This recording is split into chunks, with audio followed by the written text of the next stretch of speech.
Alright, so they headed back towards the central staircase. It didn't take them long. Junpei found Seven and Lotus waiting for them. I wonder if Zero's in the coffin and he's going to murder us all when he comes Oh, along. that'd be scary. They didn't look happy. We've got a problem. Clover is gone! Junpei. And Angry Monkey breathed a sigh of relief. Ah. Junpei and his three companions looked at one... Computer came unplugged. Okay. So, I liked Clover, though. I don't want her gone. I just don't want to voice her. He turned back to Seven and Lotus. What do you mean, gone? Santa, Ace, and June had their own questions to ask. When? Why? How? Where? What? Who? You two went in door 1 with Clover, didn't you? Seven and Lotus responded as best they could. Yeah, we went through the door together. But Clover barely spoke to us!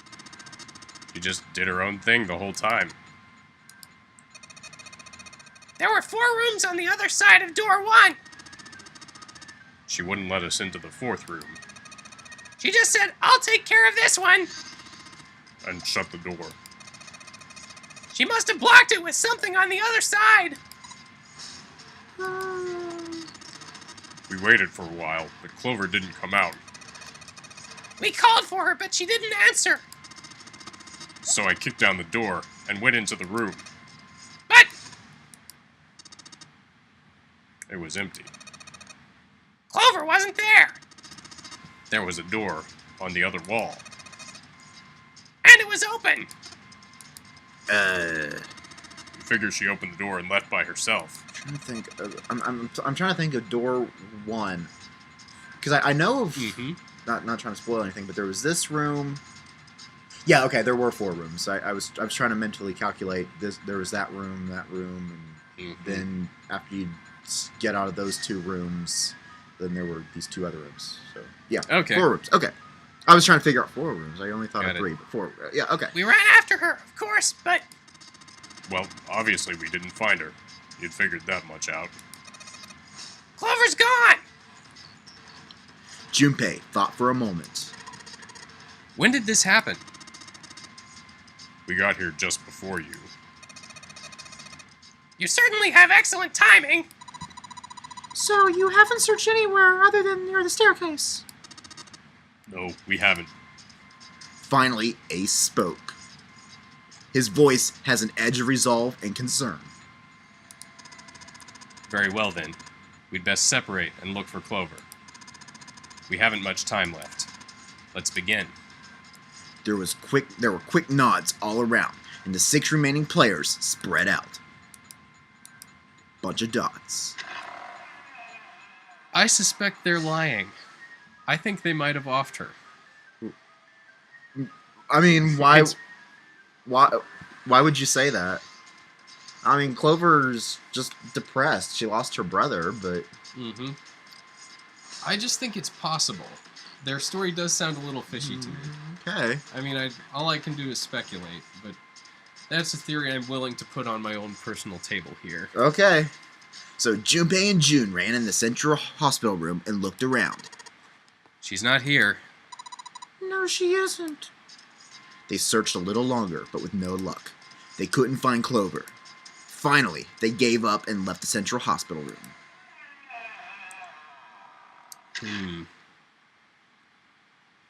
Slowly, they made their way back to the hallway.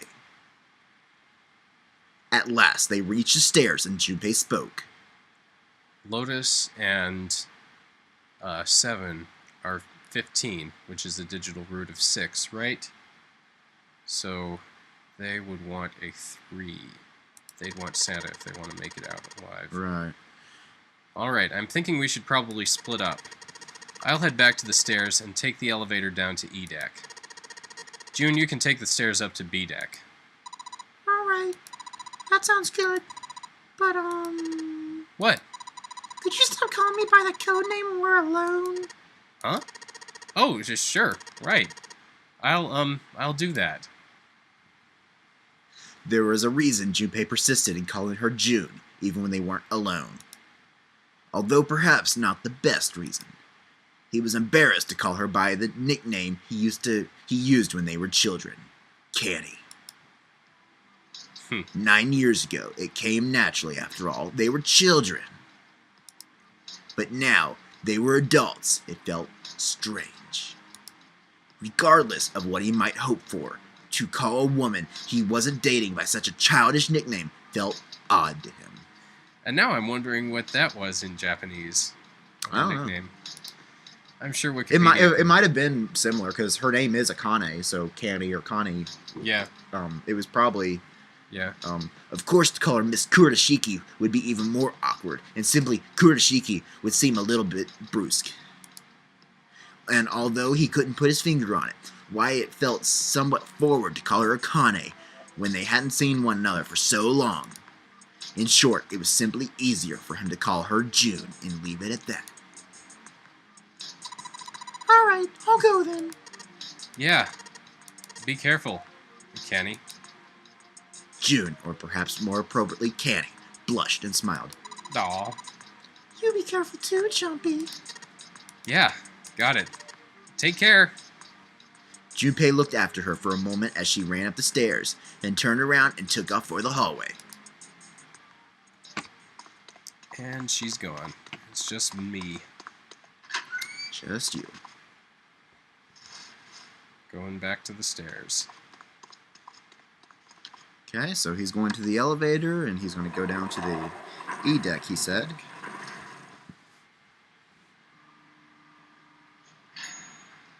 Are you thinking that's a good spot No. to...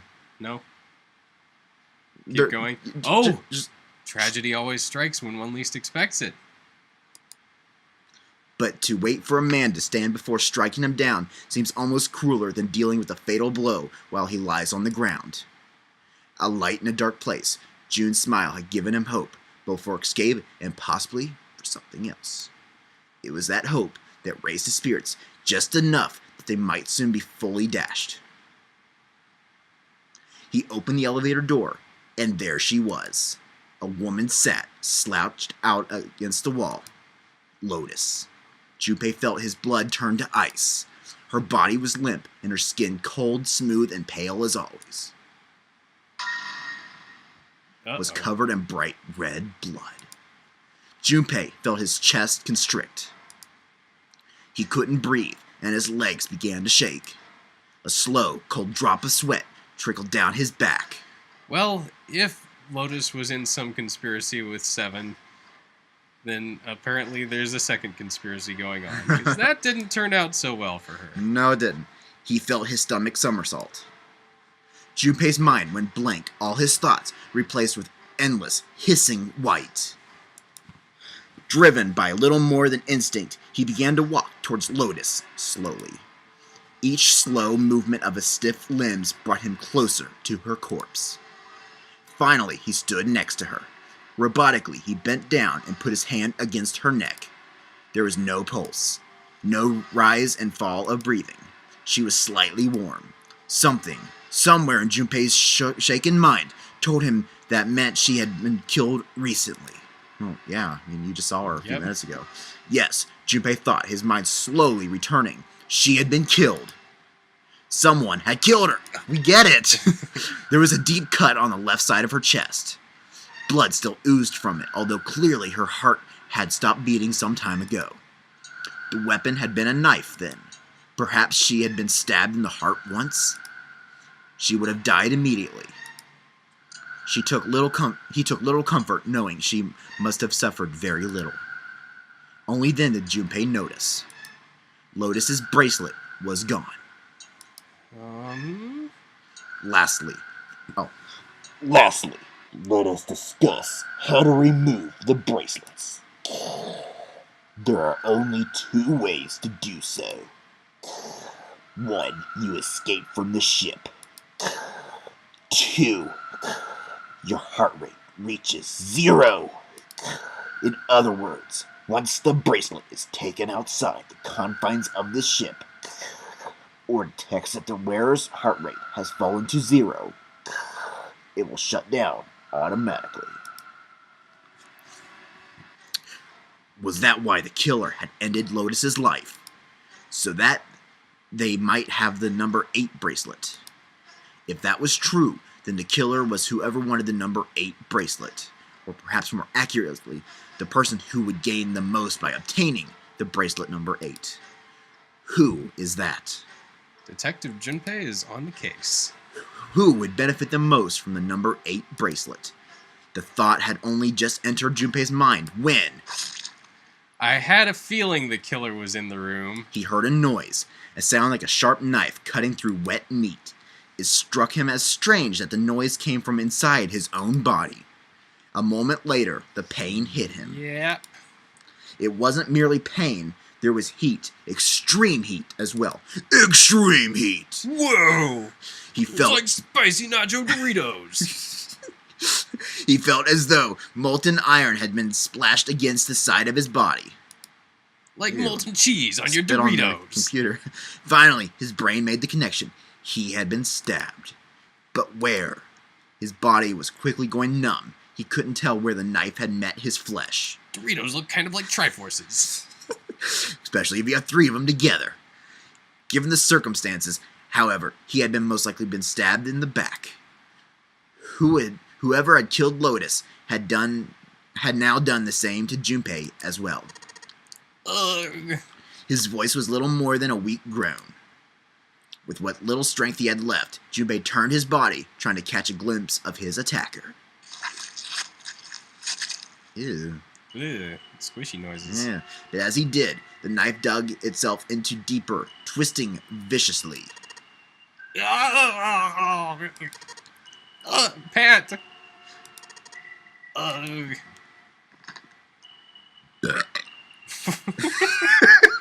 That's probably what Junpei would be doing too. Just probably coughing up blood and stuff. Yeah. So he collapsed to the floor, a puppet with its strings cut.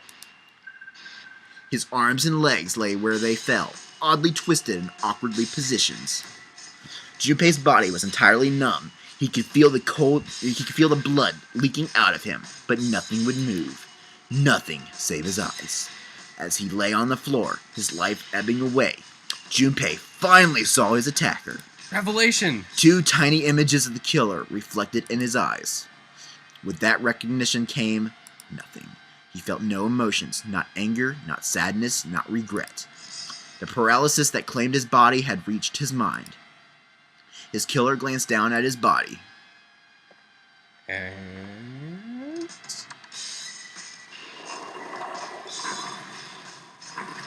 it's not gonna tell us.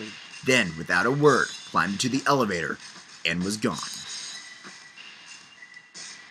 His eyesight began to fade.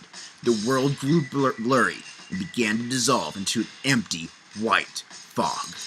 The fog crept into the edges of his mind and worked inexorably inward. Too many big words here. Soon, it swallowed up the last that remained of Junpei's mind, and his consciousness left him. There was nothing more. Into utter emptiness he fell. Into zero. Whatever Junpei had been was gone. My heart rate. It's the number of the guy. 0. Bad end. All right. Yeah, so we got an ending.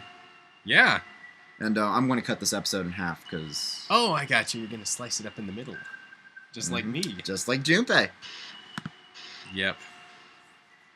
All right. And they didn't give away the identity of the killer, but at least now we know that it's not June and it's not Lotus. So we've reached one ending. So this game has multiple endings. In order to experience all the endings, you need to save now. Once you've saved, you can restart the game with the information you've acquired in this playthrough saved.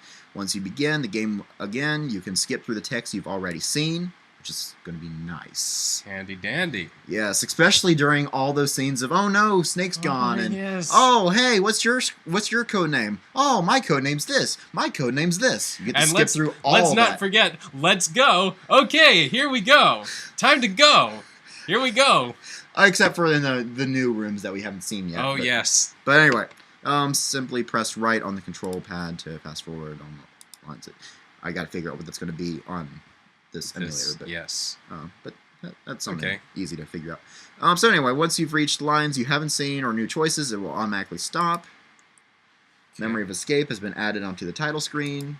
Memory of Escape enables you to play the stages you have completed. It is recommended to save after this in order to unlock Memory of Escape. Okay. So, yes, save. Yes, we do. Saving. Okay. So, we got our first ending up there. Uh-huh. So, that is the knife ending. It wasn't very knife an ending. Okay, so, this has been Angry Monkey. And Jackson Farrell. And, what did you think of that ending? I had a feeling we were zeroing in on an ending as soon as I left June alone. Mm-hmm. And, I had a feeling it was not going to be a good ending as soon as I saw Lotus's body. Like I said, I suspected the killer was in there. Yeah. And we're starting to get an idea of... We'll turn that down a little bit. yeah, a little less... I suppose that's to be expected, and given just how much numbers, combinations, and permutations factor in the puzzles, Mm-hmm. I wouldn't be surprised if the developers deliberately made the odds of getting a bad ending to begin with much higher. You know? Yeah, I guess so. Yeah. Was as we were going along, was there a point where I could have gotten a better ending? Like you seem to see that you seem to indicate at one point that there were at least a few possible endings in the cards. Yeah. So I could have gotten a better ending if I hadn't been so stupid. Let me put it this way. Outside of the good ending, that is the second best ending. Whoa! So everything else is even worse. Yes. Dang, son. And that's the reason why I really was suggesting door 6, because that's one of the more mild endings. So that locks us into that right there. Yeah. And I think I spoiled a little too much to you and to our viewers with that statement. Okay. Well, it's good to know that if we make a second shot at this, that things will probably be even worse. Yeah. So, yeah, I'm really excited to see what happens next. I was really excited to see your reaction to all that, and I really liked how your face lit up, like, what? So, I'm really excited for our next recording session where we're going to try to go towards another ending. And we might be able to knock out another ending in the next recording session, because we're skipping over most of that dialogue. Oh, yes. It'll go a whole lot faster. Yeah. So, yeah, I remember when, because that was also the first ending I got, and I was playing it, because I have to wake up early on Friday. Yeah. And back then I had to wake up an hour earlier on Friday. So anyway, I'm playing this, one of those, okay, I'll just go ahead and play it, because I went through door 6, and I went ahead and solved door 6, and then got that ending, and it was one of those, whoa, door 9, okay, we're almost done here. I mean, I was like getting excited. I mean, I knew there were multiple endings, or I figured there had to be multiple endings, because I went through door 5, 7, and 6. That was what I did on my first playthrough. And when I saw Lotus, first Clover went missing. It's one of those, okay, we gotta look for Clover again. She's already went missing 4 times or whatever, so whatever. And then when I saw Lotus dead on the ground, it's one of those, oh, that's not good. And then I got stabbed from behind, and then red screen. I'm like, wait, what? What just happened? Like, and then naturally I fall to the ground, and killer walks away, and I had the 3DS. I'm just like, what? Yeah. And then you repeat it. What? I mean, you're just like that. Like, what is going on here? And then credits rolled, and it's like, is this seriously how this is going to end? And it's one of those, I gotta go to bed now. How am I supposed to go to bed after just experiencing that? Yeah. So, and naturally, my dear cousin who recommended Door 6, I had to come into work the next day. I shook my head at her. Why'd you do that? Why'd you have me go through Door 6? Because I died, and she says, "Oh, I just thought Door 6 had the most interesting room. I forgot what ending I got you." Sure. So kind. Yeah. Sparing you from the terribleness of all the other endings. Well, naturally, because then the following, like Friday night, I started the second playthrough, Mm-hmm. and then that ending was whew, okay. So, but I'll leave it at that. But just pretend you didn't hear what I said earlier. Okay. Yeah, It's a secret. it's a secret to everybody. But anyway, I know that I'm cutting this episode in half, but this episode is still gone on kind of long. So, Yeah. I guess I'm gonna stop it here, and then we'll play again, another playthrough in our next session, and maybe uncover more of the story, Yeah. like who killed Snake and who killed me, Yeah. who killed Lotus, which is probably the same person, but Yeah. still, And did they kill Clover as well? yeah. And did they kill the other characters? Did they kill Ace? Did they kill June? And can we stop them? Yeah. Good thing we've got infinite lives. Yeah. So anyway, this has been Angry Monkey, And Jackson Farrell from Hot Piled Garbage. and we're going to say goodbye. I hope you enjoyed our first ending, and we're going to catch you guys in the next episode, starting a new playthrough. Yep. And adios for the time being. Goodbye.